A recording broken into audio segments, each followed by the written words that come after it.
ఆయుర్వేదం ప్రకారం శీతాకాలంలో జీవశక్తిని, రోగనిరోధక శక్తిని పెంచే ఆహారాన్ని తీసుకోవాలి. సలాడ్లు లేదా చల్లటి ఆహారాన్ని తీసుకోవడం తగ్గించాలి. ఎందుకంటే అవి శరీరంలో కఫాన్ని పెంచవచ్చు.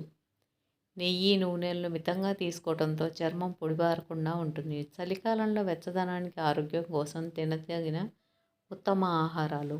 అల్లం ఆయుర్వేదంలో దీనిని సర్వజనీన ఔషధం అని పిలుస్తారు. దీన్ని చలికాలంలో ఎక్కువగా తీసుకుంటే రోగనిరోధక శక్తిని పెంచుతుంది, జీర్ణక్రియకు సహాయపడుతుంది. టీలోను, కూరల్లోనూ, సూపుల్లోనూ అల్లం వాడకం మంచిది. అలాగే అల్పాహారంలో సొంటి లడ్డూలు, అల్లం చట్నీ తీసుకోవడం కూడా చాలా మంచిది. పసుపు ముఖ్యంగా శీతాకాలంలో పసుపు బాగా పనిచేస్తుంది. పసుపులో వాపును తగ్గించే రసాయనాలు ఉంటాయి. ఇది శరీరానికి, మెదడుకు, గుండెకు చాలా మంచిది. శీతాకాలంలో కూరల్లోనూ, పాలల్లోనూ పసుపు తరచుగా తీసుకోవచ్చు. జాజికాయ ఇది శరీరానికి వెచ్చదనాన్నిచ్చే సుగంధ ద్రవ్యం. నిద్ర మెరుగుపడటానికి, జీర్ణక్రియకు ఇది బాగా సహాయపడుతుంది. వేడి పాలల్లోనూ, మిఠాయిల్లోనూ, కూరల్లోని మసాలా మిశ్రమాల్లోనూ జాజికాయ పొడిని వాడుకోవచ్చు.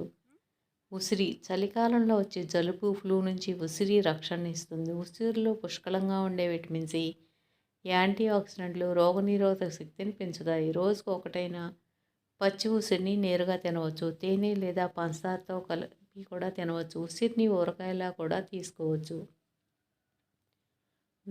నువ్వుల్లో ప్రోటీన్, ఐరన్, కాల్షియం, ఆరోగ్యకరమైన కొవ్వులు ఉంటాయి. ఇవి కాలేయానికి, గుండెకు రక్షణ ఇస్తాయి. ఈ చలికాలంలో నువ్వుల లడ్డూలు, నువ్వుల చిక్కీలు తీసుకోవచ్చు. రకరకాల వంటకాలపై నువ్వుల పొడిని కలుపుకొని తినడం కూడా మంచిదే. బెల్లం శరీరానికి వెచ్చదనాన్ని ఇస్తుంది, జీర్ణక్రియను మెరుగుపరుస్తుంది, రక్తాన్ని శుద్ధి చేస్తుంది.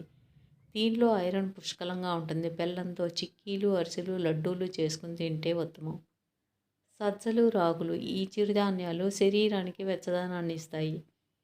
వీటిలో fibre, omega 3 fatty acids, calcium, iron, B విటమిన్లు ఉంటాయి. ఇవి రక్తంలో చక్కెర స్థాయిని అదుపు చేయడానికి సహాయపడతాయి. వీటితో రొట్టెలు, ఉప్మా, దోశ, అంబలి, లడ్డూలు వంటివి చేసుకోవచ్చు. నెయ్యి చలికాలంలో నెయ్యి శరీరానికి శక్తిని, చురుకుదనాన్ని ఇస్తుంది. దీనిలో vitamin A, omega 3 fatty acids, antioxidants ఉంటాయి. చర్మానికి కాంతినిస్తుంది. కిచిడి, పప్పు, పరాటాలు, హల్వా లేదా అన్నంతో కలిపి తీసుకోవచ్చు. మెంతులు, మెంతి కూర ఇవి చలికాలంలో జీర్ణక్రియను మెరుగుపరుస్తాయి.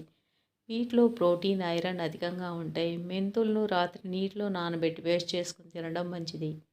మెంతి ఆకులను పరాటాలు లేదా కూరల్లో కూడా వాడుకోవచ్చు. గోండు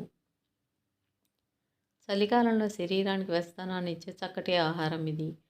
తుమ్మ చెట్ల నుంచి సేకరించే జిగుర్లను గోందు కటీరా అంటారు. ఇది బరువు నియంత్రణకు, కొలెస్ట్రాల్ను కరిగించడానికి, కాల్షియం పెరగడానికి సహాయపడుతుంది. దీంతో లడ్డూలు కూడా చేసుకుంటారు. బాదం, వాల్నట్స్ చలికాలంలో బాదం, వాల్నట్ వంటి గింజలు తినడం మంచిది. వీటిలో ఆరోగ్యకరమైన కొవ్వులు, ప్రోటీన్, ఫైబర్ ఉంటాయి. వాల్నట్లో ఒమేగా 3 ఫ్యాటీ యాసిడ్స్, బాదంలో విటమిన్ ఇ, యాంటీ ఆక్సిడెంట్లు పుష్కలంగా ఉంటాయి. వీటిని నానబెట్టి చిరుతిండిగా తినడం లేదా డ్రై ఫ్రూట్ లడ్డూలలో కలిపి తినడం మంచిది. చిలకడ క్యారెట్లు చలికాలంలో ఈ దుంపలు శరీరానికి వెచ్చదనాన్ని, రోగనిరోధక శక్తిని అందిస్తాయి. క్యారెట్లో విటమిన్ ఏ, చిలకడ దుంపలో విటమిన్ ఇ పుష్కలంగా ఉంటాయి. చిలకడ దుంపలను ఎక్కువగా ఉడికించి లేదా కాల్చి తింటారు. వీటిని సూపుల్లో కూడా వాడుకోవచ్చు. క్యారెట్ను కూరల్లో ఉపయోగించడంతో పాటు హల్వా రూపంలోనూ తీసుకుంటారు. ఆకుకూరలు పాలకూర, తోటకూర వంటివి చలికాలంలో రోగనిరోధక శక్తిని పెంచడానికి, ఐరన్, కాల్షియం అందించడానికి సహాయపడతాయి. వీటిని పప్పు, పరాటాలు, సూపుల రూపంలో తీసుకోవడం మంచిది. జామకాయల్లో విటమిన్ సి, యాంటీ ఆక్సిడెంట్లు పుష్కలంగా ఉంటాయి. జామకాయ చలికాలంలో రోగనిరోధక శక్తిని పెంచుతుంది. దీనిలోని అధిక ఫైబర్ జీర్ణక్రియను మెరుగుపరుస్తుంది. పచ్చిగా లేదా పండు రూపంలో తినవచ్చు.